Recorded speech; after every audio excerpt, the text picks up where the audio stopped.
ಓಂ ನಮೋ ನಾರಾಯಣಾಯ ಭಗವತೆ ವಾಸುದೇವಾಯ. ಶ್ರೀ ವೆಂಕಟೇಶ ದಿವ್ಯವರ್ಣನ ಸ್ತೋತ್ರಂ.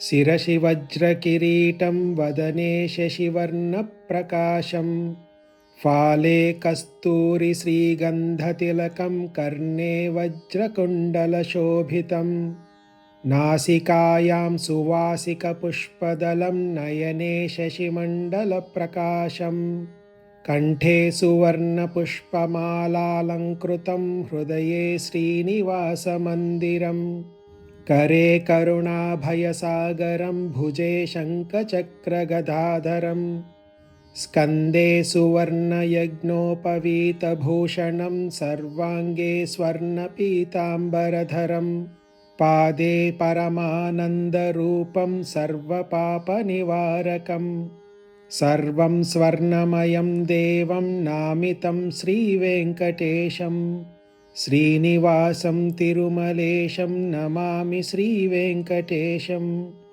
इति श्रीवेङ्कटेशदिव्यवर्णनस्तोत्रम्। ॐ नमो नारायणाय भगवते वासुदेवाय।